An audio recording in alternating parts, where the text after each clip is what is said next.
A grieving widow, left with nothing but her small bakery and a mountain of debt. A glamorous mistress, laughing in her face at the reading of a billionaire's will. One woman has lost everything, the other is about to gain it all. But the dead man left one final, secret instruction, a DNA test to confirm the identity of his true heir. Everyone thought they knew the answer. The mistress was certain, the wife was hopeless. But in a sterile lab, a tiny cotton swab held a secret that would shatter a dynasty, expose a devastating lie, and prove that the quietest person in the room often has the most powerful truth to tell.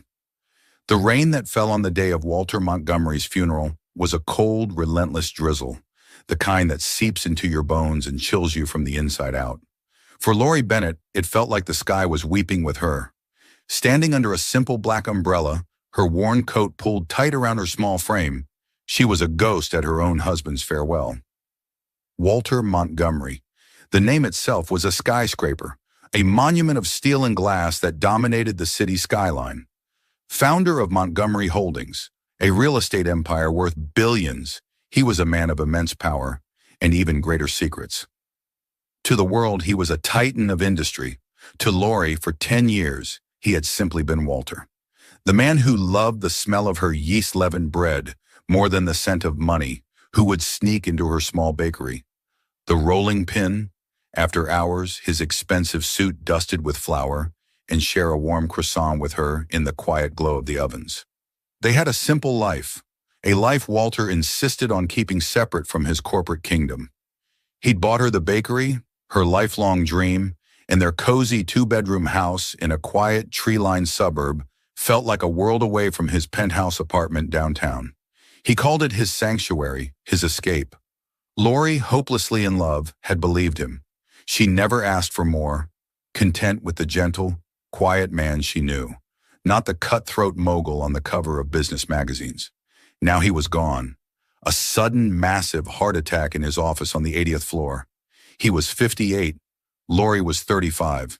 Her grief was a hollow ache, a cavern carved out of her chest. But as she stood by the graveside, another pain, sharp and humiliating, pierced through the fog. It came in the form of a woman who was everything Lori was not. Giselle Dubois was a vision sculpted from marble and ice. Her mourning attire was a custom-tailored black dress that likely cost more than Lori's monthly mortgage. A wide-brimmed hat with a delicate veil failed to conceal the triumphant glint in her sharp, sapphire eyes. Beside her, clutching her hand, was a boy of about 7, with perfectly coiffed blonde hair and a miniature suit. This was Leo. Walter's son, she claimed. Giselle had materialized out of the shadows of Walter's other life, the life Lori was never permitted to enter. She had marched into the funeral home as if she owned it, her head held high, a silent declaration that she, not Lori, was the true keeper of Walter's legacy. The mourners, a sea of dark suits and stony faces from the corporate world, parted for Giselle like the Red Sea. They offered her their condolences, their whispers following her like a rustle of dry leaves. Lori, the legal wife, was ignored, an inconvenient footnote in the grand story of Walter Montgomery. The only person who acknowledged her was Beatrice Montgomery, Walter's older sister. A formidable woman with a spine of granite and a permanently disappointed expression, Beatrice gave Lori a curt, dismissive nod.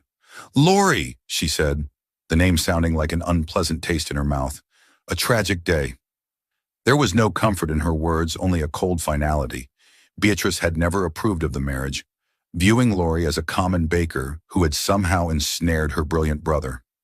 As the final handful of dirt was thrown onto the casket, Giselle caught Lori's eye across the grave.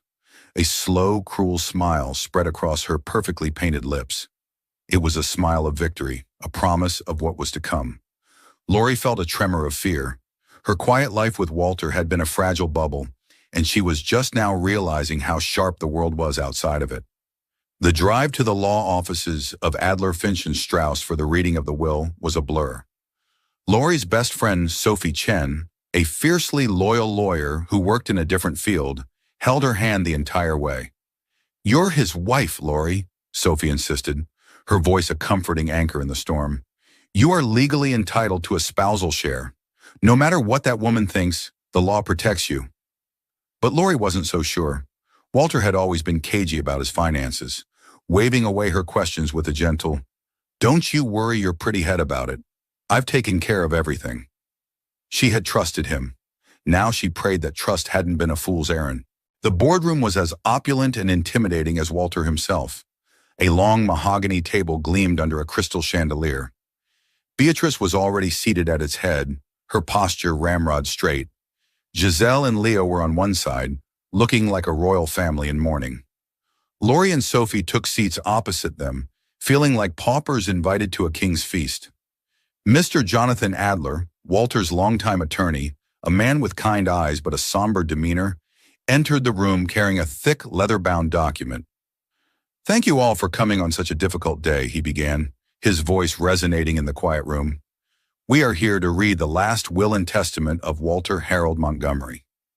He cleared his throat and began to read.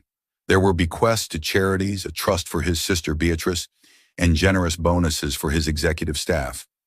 Lori's heart pounded against her ribs, each beat a drum of anxious hope. Then Mr. Adler paused, looking over his spectacles at Lori. "To my wife, Lori Bennett, a woman whose kindness was a balm to my soul, I leave the property at 45 Orchard Lane, fully paid and clear of all liens. I also bequeath to her a one-time tax-free sum of $250,000 to ensure she and her business are secure." Lori's breath caught in her throat. The house was theirs and the money was enough to pay off the bakery's debts and live modestly. It was a relief, but it also felt final, a parting gift.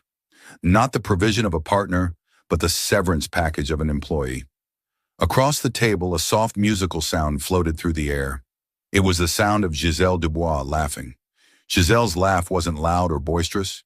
It was a low, sophisticated chuckle, a ripple of amusement that was somehow more cutting than a full-throated roar. It was the sound of utter, unassailable confidence. Every eye in the room turned to her. She dabbed at the corner of her eye with a lace handkerchief, not to wipe away a tear of grief, but one of merriment. $250,000, she purred, her voice dripping with condescension. She looked directly at Lori, her sapphire eyes gleaming with malice. "Why, Walter must have truly cherished you. That's almost enough to cover my jewelry budget for one season." Beatrice Montgomery shot her a look of pure acid. "Giselle, this is hardly the time for—" "Oh, hush, Beatrice." Giselle waved a dismissive hand, adorned with a diamond ring so large it seemed to catch and fracture the light. "We all know what this is. A little parting gift for the baker, a thank you for all the warm bread and domestic comforts." Lori felt her face burn with a heat that had nothing to do with the room's temperature. It was the scorching fire of humiliation. Sophie squeezed her hand under the table, a silent message of support, but Lori felt utterly alone, pinned by Giselle's cruel gaze. Mr. Adler cleared his throat again, a stern look on his face.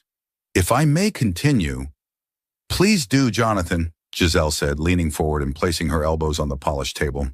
She looked like a panther, sleek and ready to pounce. "Get to the important part, the legacy."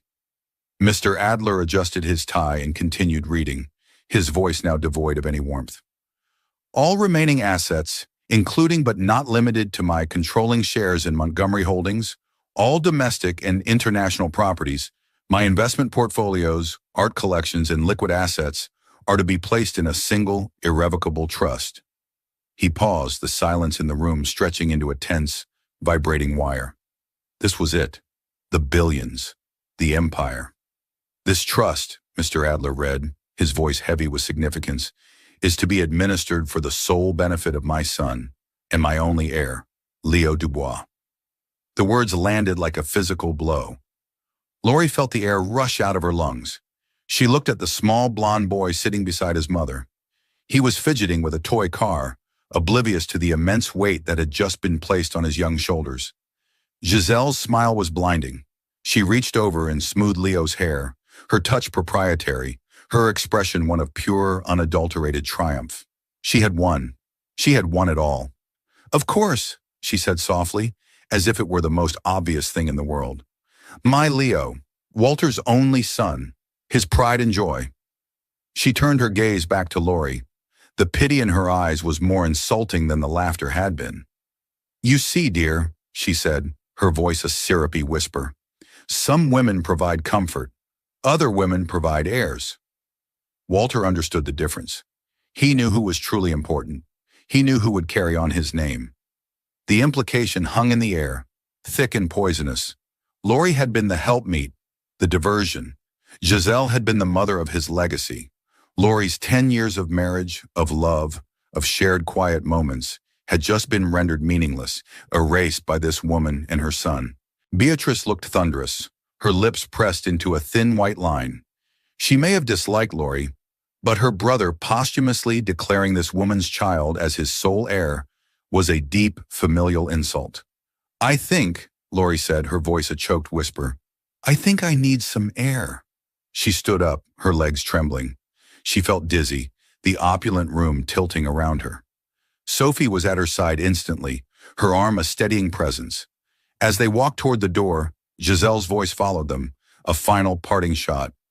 "Don't spend all that money in one place, dear. Perhaps you can get a new oven for your little bread shop."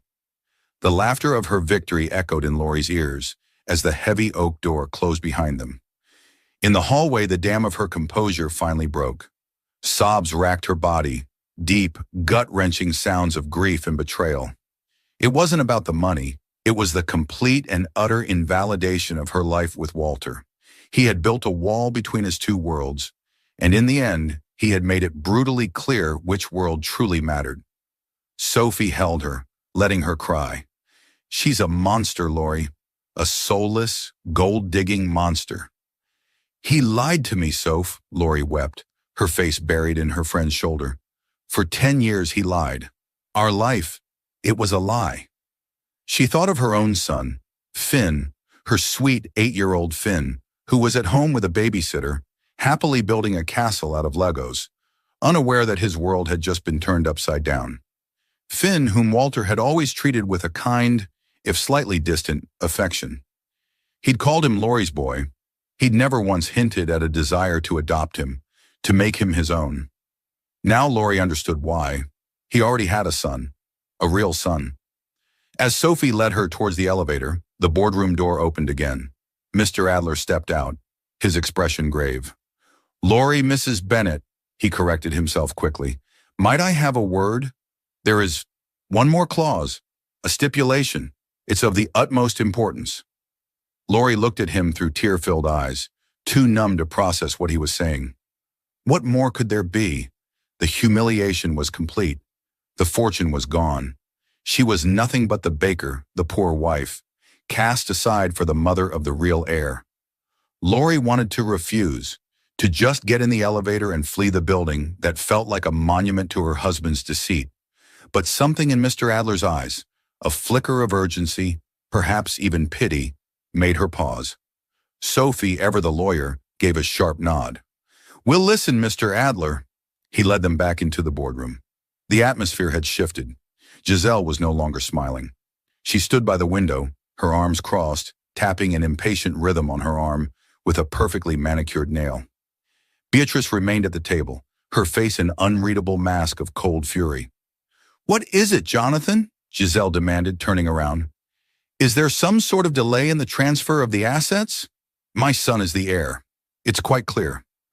"The will is clear, yes," Mr. Adler agreed, settling behind the table once more and putting on his reading glasses. He looked down at the final page of the will.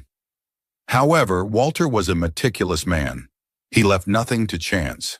He included a final provision, a codicil to be executed before the trust can be formally established, and you, Giselle, can be confirmed as its primary administrator on Leo's behalf. Giselle's eyes narrowed. A provision? What kind of provision? Mr. Adler looked up, his gaze sweeping over everyone in the room, before finally landing on Giselle. He wrote, "As my legacy is the most important thing I will leave behind, its foundation must be beyond reproach. Therefore, I demand that the paternity of the child named as my heir, Leo Dubois, be confirmed unequivocally." A confused silence fell over the room. Giselle let out a short, sharp laugh. "Paternity? Walter knew Leo was his son. He adored him. This is absurd, a ridiculous formality. It is not presented as a formality, Mr. Adler said, his tone firm. It is presented as a legal requirement. The will explicitly states, and I quote, "The inheritance is contingent upon a positive paternity test conducted by a court-approved independent laboratory using the authenticated DNA sample I have on file with this firm." He opened a drawer in the mahogany table and pulled out a small sealed box marked with a biohazard symbol and a string of official-looking numbers. Walter provided this sample 5 years ago, specifically for this purpose. It has been held in secure, medically approved storage ever since. The codicil is legally binding. No test, no trust, no confirmation, no inheritance. Giselle's face for the first time lost its perfect composure. A flash of something, annoyance, anger, and perhaps something else, something deeper, crossed her features before she smoothed it over. "Fine," she snapped. "This is a waste of time and an insult to my son's identity, but fine. If Walter wanted one last piece of bureaucratic nonsense to prove a point, so be it. Schedule the test. Let's get this over with so I can take control of my son's future." Lori stood by the door, a silent observer to this new drama. It meant nothing to her. It was just a delay in Giselle's ultimate victory. A final strange request from a man she was realizing she never truly knew at all. All she wanted was to go home to her son, to the simple, honest life she had built, even if its foundation had been a lie. "The test will be scheduled for next week at the Sanford Genetics Center," Mr. Adler stated, making a note on a legal pad. "My office will coordinate with you, Giselle, and with you, Beatrice, as the executor of the estate." Beatrice gave a stiff nod, her eyes fixed on Giselle with an unnerving intensity. It was clear the formidable sister-in-law smelled something she didn't like. As they all prepared to leave, a thought, small and unbidden, crept into Lori's mind. It was a whisper from the deepest part of her grief. He was so meticulous. He left nothing to chance. Why would a man so certain of his son's paternity demand such a cold, clinical confirmation from beyond the grave? It felt odd, contradictory to the narrative Giselle had painted of a doting father. Later that evening, curled up on her sofa with a cup of tea, the house felt cavernously empty. The smell of cinnamon and baked bread, usually a comfort, now felt like a reminder of the simple baker Giselle had mocked. Finn was asleep upstairs, his breathing soft and even. Lori stared at a photo on the mantelpiece, a rare picture of the three of them at a local fair last summer. Walter was holding Finn on his shoulders. He was smiling, but his eyes, she now saw, seemed to be looking somewhere else. Sophie sat across from her, a legal pad in her lap. "Something about this stinks, Lori. A mandatory DNA test. It's not standard practice unless there's a pre-existing doubt. A massive pre-existing doubt." "But doubt about what?" Lori asked, her voice hoarse from crying. "He had a son with her. He left him everything." "Did he?" Sophie countered, leaning forward. "Or did he leave everything to his son with a clause to ensure he wasn't being played for a fool? Think about it. Walter was a brilliant, ruthless businessman. Do you really think he'd risk his entire multi-billion-dollar empire on blind faith?" The question hung in the air. Lori thought about Walter's precision, the way he could dissect a complex business deal in minutes, spotting flaws no one else could see. He trusted no one in business. Why would he be any different in his personal life? Then a memory surfaced, hazy at first, then a sharpening into focus. It was from about 3 years ago. Walter had come home late, looking pale and shaken. He'd been quiet for days. When she'd asked what was wrong, he'd waved it off as a stressful negotiation. But one evening, after 2 glasses of whiskey, he looked at her with a strange, haunted expression. "People will do anything for money, Lori," he'd murmured, using his pet name for her. "Anything. They will lie, cheat. They will build entire lives on a foundation of lies. You have to be so careful who you trust." At the time, she thought he was talking about a business rival. But now the words felt chillingly personal. A crazy, impossible idea began to form in her mind. It was so audacious, so utterly unthinkable, that she almost laughed at its absurdity. But it took root, a tiny seed of doubt planted in the barren ground of her despair. She looked at Sophie, her eyes wide. "Soph, I need to ask you something. As a lawyer. Anything." "That DNA test," Lori began, her heart starting to beat a little faster. "It's to confirm if Leo is Walter's son, right?" "Correct. Is there any way, is it at all possible, for someone else to be tested against Walter's DNA? For comparison?" Sophie's eyes lit up with understanding. She saw exactly where Lori's mind was going. It would be highly irregular. We'd need a legal basis, a reason to contest the will's primary assumption. Lori stood up and walked to a bookshelf, pulling out a dusty photo album. She flipped through the pages until she found what she was looking for. It was a picture of Finn as a baby, just a few months old. He was a tiny, perfect thing, wrapped in a blue blanket. And in the corner of the photo, almost out of frame, was a small engraved silver rattle. "Walter gave him this," Lori whispered, her finger tracing the outline of the toy. "He said it was a family heirloom. He said it had been his when he was a baby." She had thought it was just a sweet, sentimental gesture at the time, a kind gift for Lori's boy. But what if it was more? What if it was a clue, a silent acknowledgement of a truth too dangerous to speak aloud? "Sophie," Lori said, her voice trembling with a mixture of terror and a strange burgeoning hope, "I want my son tested." The week leading up to the DNA test was a crucible of tension. For Giselle, it was a period of mounting frustration. She made several irate calls to Mr. Adler's office, demanding to know why the process was taking so long and decrying the entire exercise as a posthumous insult from a man who had become, in her words, paranoid in his later years. To the outside world, her confidence was a fortress. She was seen lunching at expensive restaurants, fielding calls from financial advisors, and discussing renovation plans for the Montgomery penthouse she was already occupying as if it were her own. She was performing the role of the soon-to-be-confirmed Queen Regent, impatient for her coronation. But behind closed doors, cracks were beginning to show. One evening, her housekeeper, a discreet woman named Maria, overheard a hushed, frantic phone call. Giselle was speaking in rapid-fire French, her voice sharp and panicked. Maria only caught a few words. "Impossible. A secret. And a name. Pierre." When Giselle emerged from her study later, her face was pale beneath her makeup, and her hands trembled slightly as she poured herself a glass of wine. The fortress had a flaw in its foundation. Meanwhile, Lori's world was a whirlwind of a different kind. Sophie had filed a preliminary motion with the probate court. It was a long shot, a petition to include another child in the court-ordered paternity test based on what she carefully termed newly considered evidence of the deceased's potential paternal acknowledgement. The evidence was flimsy at best. The story of the silver rattle, a few sworn affidavits from friends who'd heard Walter refer to Finn with unusual affection, and the vague, cryptic statement he'd made to Lori about lies. Most legal experts would have laughed it out of court, but Sophie was brilliant, and she argued her point not on the strength of the evidence itself, but on the principle of due diligence. "The will's own codicil opens the door," she argued to the judge in a preliminary hearing. "Mr. Montgomery himself demanded absolute certainty regarding his lineage. In the interest of fulfilling that final wish for absolute truth, we must explore all plausible avenues. What harm is there in one more test to ensure the man's final explicit demand for certainty is met?" The judge, a stern but fair woman named Judge Peterson, was intrigued by the will's unusual clause. After reviewing the motion, she made a surprising ruling.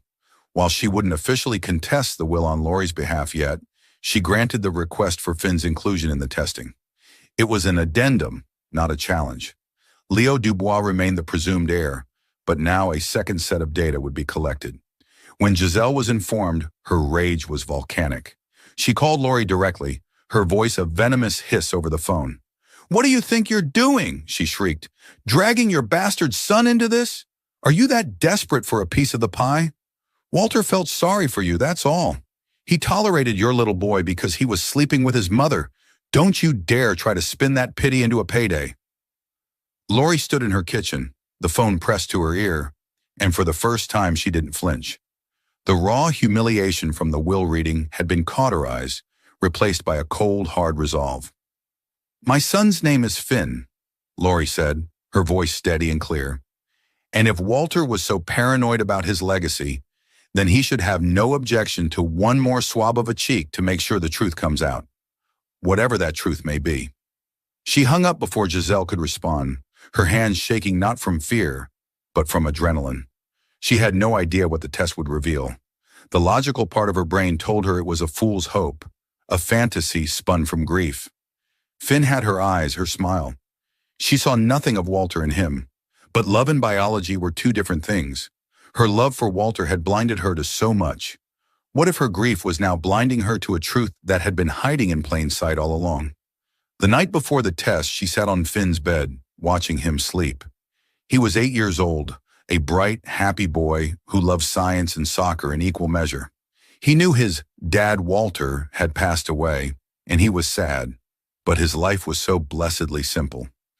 Laurie's heart ached at the thought of the complex, sordid adult world she was about to drag him into. She found the silver rattle in his memory box. It was heavy, tarnished with age. Engraved on the handle were the initials WHM, Walter Harold Montgomery. Below it, almost too small to see, was a date. It was Finn's birthday. Laurie's breath hitched. Walter had told her it was his own baby rattle, a family heirloom. But why would it be engraved with Finn's date of birth? He must have had it engraved. It wasn't a hand-me-down. It was a specific, deliberate gift, a statement. Her mind raced back to the time of Finn's conception. It had been a difficult period. She and Walter had been arguing. He was distant, stressed, traveling constantly. They had almost separated. Then, during a fragile reconciliation, a single, passionate night had brought them back together. 9 months later, Finn was born. Walter had been overjoyed, but in a way Laurie now recognized as relief. He had poured resources into her bakery then, encouraged her independence.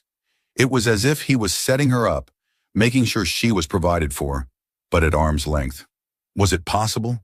Could that one night, could he have known or suspected? And was his entire life with her since then?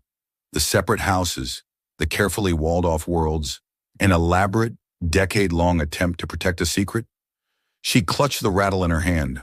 Tomorrow she would have her answer, and she was terrified it would confirm her worst fears, that she was a fool chasing a ghost. But for the first time in a long time, she was also terrified that it wouldn't. The Sanford Genetic Center was a place devoid of personality. The walls were a sterile white, the floors were a polished gray linoleum, and the air smelled faintly of rubbing alcohol. It was a place of cold, hard facts, where sentiment and emotion were stripped away, leaving only the unblinking truth of a double helix. Laurie and Finn arrived first. Finn, curious and a little nervous, clutched her hand. He wore his favorite jeans and a t-shirt with a picture of the solar system on it. Laurie had tried to explain it to him in the simplest terms. "We're just going to do a little test, sweetie. A doctor's going to use a cotton swab, like a Q-tip, to rub the inside of your cheek. It won't hurt at all. It's to help with some grown-up paperwork for Dad Walter." Finn, ever the literalist, had only one question. "Will it tell us if Pluto is a planet again?" Laurie had smiled, a genuine smile for the first time in days. "No, honey. I don't think it's that kind of science." They were shown into a private waiting room. A few minutes later, Giselle and Leo swept in, accompanied by their own lawyer. The contrast was stark. Leo was dressed in a crisp beige blazer, looking like a miniature CEO, a bored expression on his face. Giselle was a pillar of tense energy, her face a mask of strained civility. She ignored Laurie completely, focusing her attention on her phone, firing off text messages with sharp, angry taps of her thumb. The silence in the room was deafening. The two boys, unaware they were the central figures in a multi-billion-dollar drama, occasionally glanced at each other with a mixture of suspicion and curiosity. Finally, a lab technician in a white coat called Leo's name. "Leo Dubois?" Giselle stood, smoothing her son's blazer. "Come along, darling. Let's get this foolishness over with." She shot a venomous look at Laurie as she walked past. They were gone for less than 5 minutes. When they returned, Leo was rubbing his cheek. "That was weird," he announced to no one in particular. "Finn Bennett?" the technician called next. Laurie knelt and looked her son in the eyes. "You ready, buddy? Be brave for me." Okay, Mom, he said, his small face serious. He walked bravely alongside the technician, glancing back once to give her a reassuring thumbs up. Lori's heart swelled with a fierce protective love. Whatever happened, whatever the results, this boy was her entire world. When he came back, he held a superhero-themed sticker in his hand. She said I was the best patient of the day, he declared proudly. Mr. Adler and a representative for Beatrice arrived just as they were finishing. The lab director, a prim woman named Dr. Alcott, came into the room holding a clipboard. The samples have been collected from both children, she announced. They will now be processed and compared against the sample on file for Mr. Walter Montgomery, case number 734B. As per the court order, the results will be delivered directly and exclusively to Mr. Adler's office. The process typically takes 3 to 5 business days. You will be notified when they are ready. And just like that, it was over. The waiting began. The next few days were an agony of suspense. Lori tried to maintain a normal routine. She woke up, got Finn ready for school, and went to the bakery. She kneaded dough, the familiar, repetitive motion, a small comfort in the chaos of her thoughts. But every time the phone rang, her heart leaped into her throat. Giselle, meanwhile, was unraveling.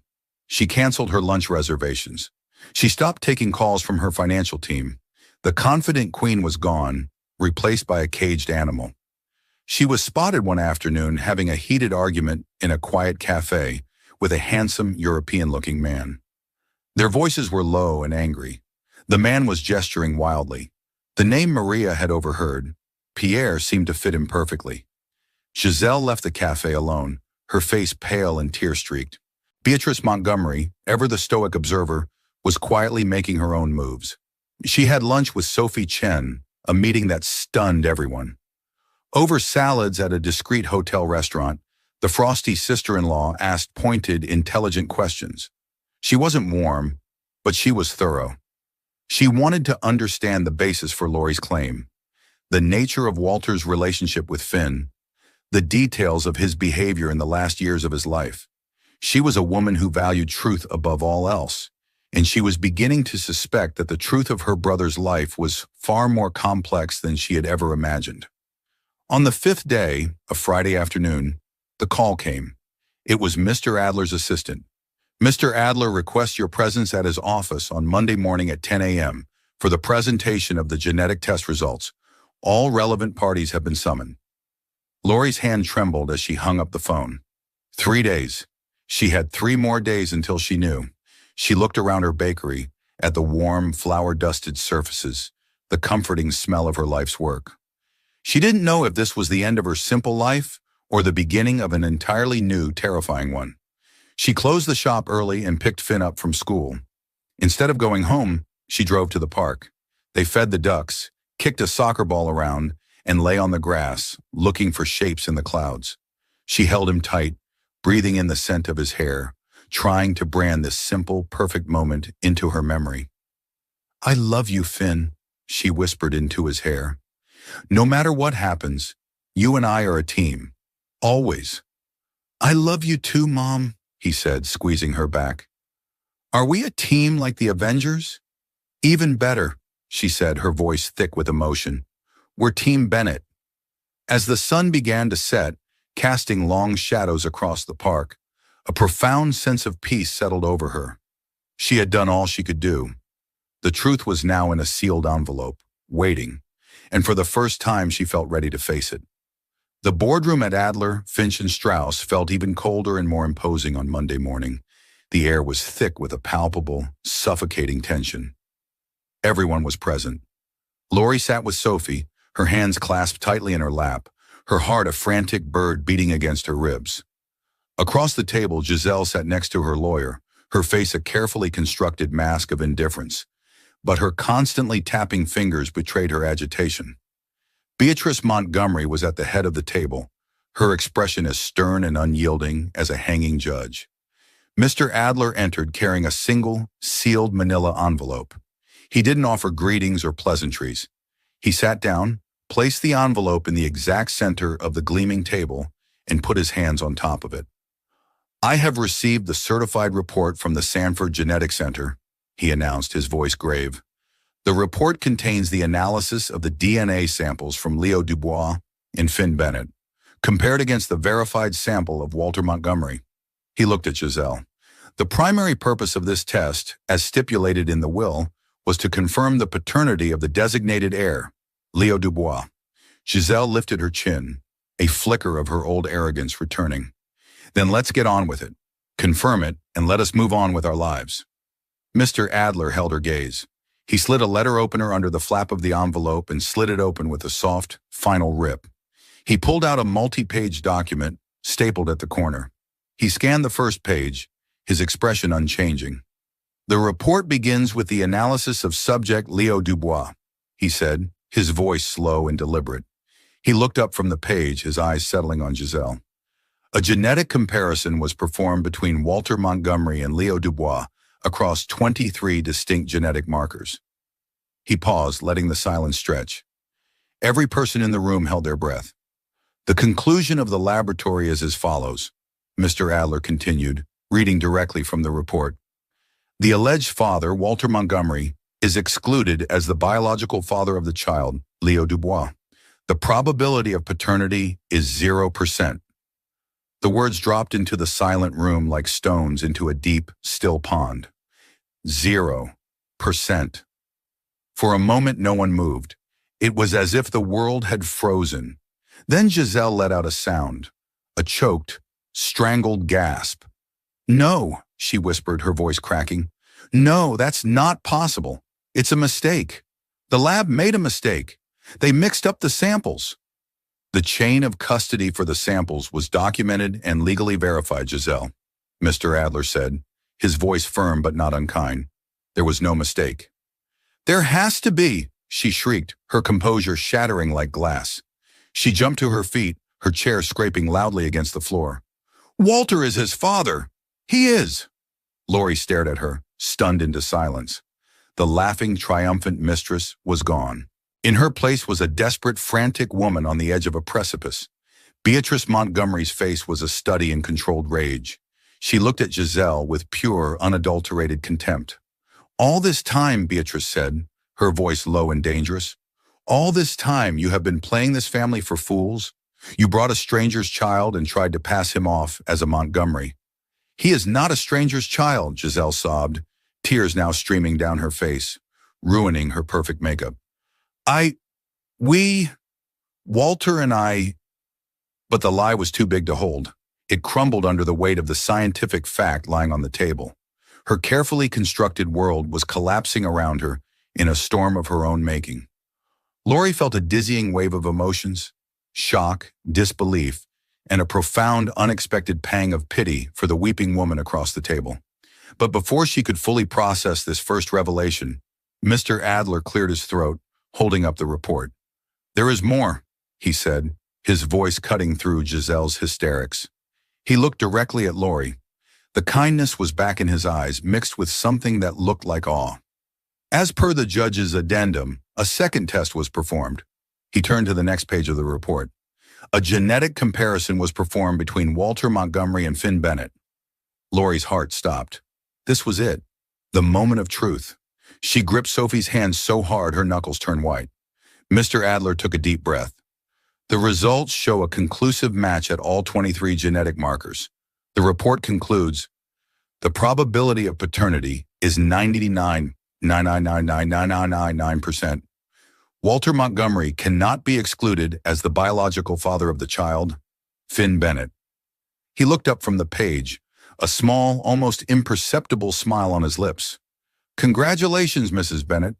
Your son, Finn Bennett, is Walter Montgomery's biological son. According to the explicit terms of the will, he is the sole and undisputed heir to the entire Montgomery fortune. The silence that followed was of a different kind. It was the silence of a universe reordering itself. Giselle let out a wail of pure despair and collapsed back into her chair, her face in her hands. Her sobs were the only sound in the room. Her lawyer looked stunned, useless. Beatrice slowly turned her head to look at Laurie. The ice in her eyes had melted, replaced by a look of utter, profound shock. She wasn't looking at the little baker anymore. She was looking at the mother of her brother's only child, her nephew. but Lori could barely hear them. The words echoed in her mind. Your son is his son, the sole and undisputed heir. It was true. The impossible, insane hope she had clung to was true. Walter had known, or at least he had suspected enough to put that clause in his will, a final, desperate gambit to uncover the truth from beyond the grave. Her life with him, their separate existence, it hadn't been because she was unimportant. It had been to protect Finn, to keep him safe from the grasping, complicated world that Giselle inhabited, a world Walter was trying to escape. He hadn't abandoned his son. He had hidden him in plain sight. Tears streamed down Lori's face, but they were not tears of grief or humiliation. They were tears of vindication, of love, of a decade of questions finally being answered. She looked out the skyscraper window at the city Walter had built. It wasn't his legacy anymore. It was Finn's. And she, Lori Bennett, the poor wife, the simple baker, was its guardian. The real queen had just been revealed, not by a crown, but by a simple cotton swab. The aftermath of the revelation was a quiet explosion that sent shockwaves through the lives of everyone involved. Giselle Dubois' downfall was as swift as it was brutal. In her hysterical breakdown, she confessed everything. Leo's biological father was Pierre Delacroix, a French art dealer with whom she'd had a long-standing affair. She had passed Leo off as Walter's, securing a life of unimaginable luxury built on a foundation of deceit. Walter, ever the shrewd businessman, had evidently grown suspicious over the years, leading to the masterstroke in his will, the DNA clause, his final posthumous checkmate. Stripped of her claim, Giselle was evicted from the penthouse. The credit cards were canceled, the cars repossessed.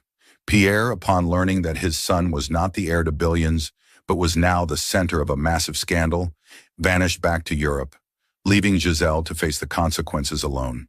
The press had a field day with the story, the billionaire's gambit, the faker and the baker. Giselle became a pariah, a cautionary tale whispered about at the charity galas she was no longer invited to. Lori, however, refused to be a part of the spectacle. She declined every interview request, shielding Finn from the media storm with the ferocity of a lioness. Her first act as the guardian of Finn's estate was not to move into the penthouse or buy a fleet of luxury cars. It was to hire the best child psychologist in the city to help Finn navigate the seismic changes in his life. Her second act was to meet with Beatrice Montgomery. They met not in a sterile boardroom, but in Lori's cozy, flour-dusted kitchen. Beatrice arrived looking uncomfortable, her severe suit out of place amongst the cooling racks of sourdough and brioche. Lori offered her a cup of coffee and a warm croissant. Beatrice accepted, taking a hesitant bite. Her stern facade seemed to soften as the buttery pastry melted in her mouth. My brother, Beatrice began, her voice strained, was a complicated man. I misjudged you, Lori. I see that now. I thought you were his weakness. It turns out you and your son were his strength, his only real truth. She looked at Lori, her eyes filled with a remorse that seemed genuine. I would like to know my nephew, if you'll allow it. Lori saw not the icy matriarch from the funeral, but a woman grieving her brother and grappling with a lifetime of misunderstandings.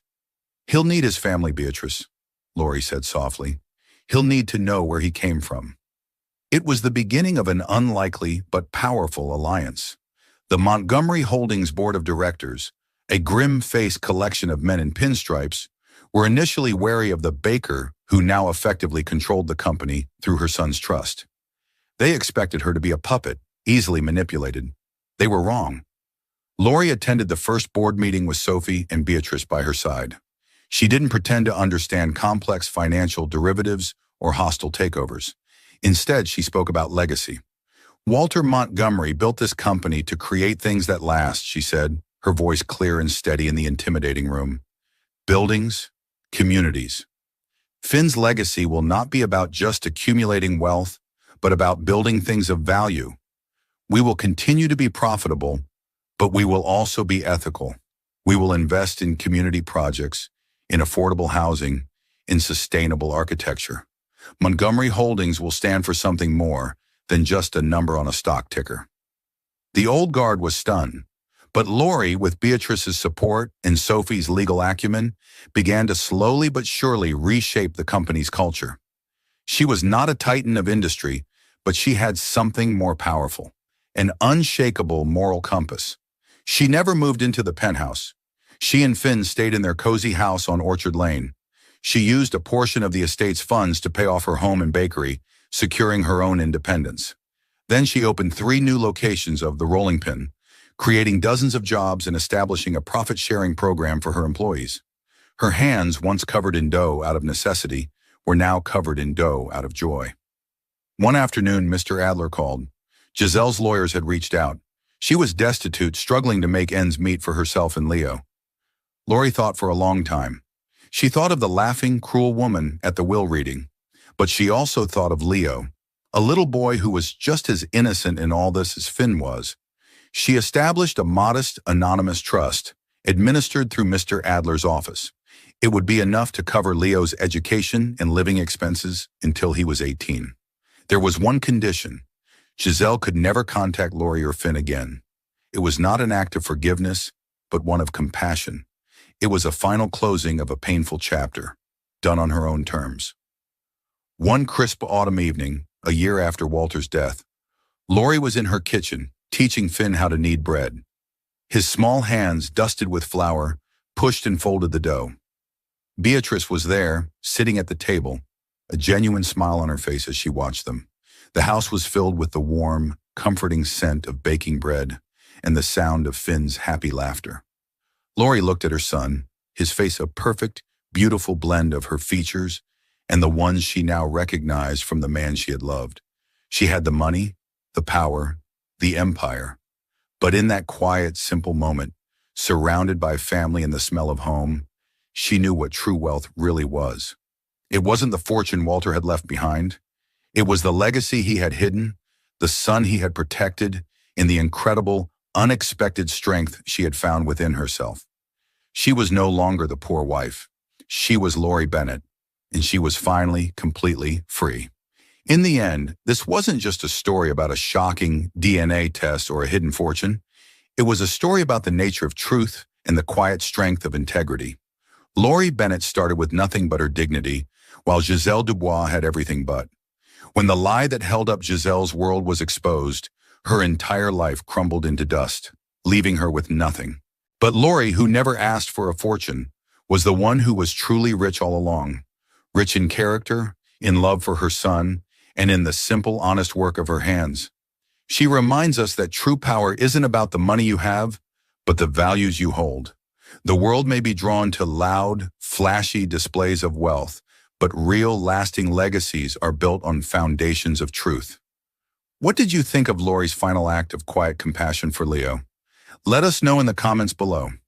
If this story touched your heart, please give this video a like, share it with someone who loves a story of justice, and don't forget to subscribe to our channel for more real-life dramas where the truth always finds its way to the light.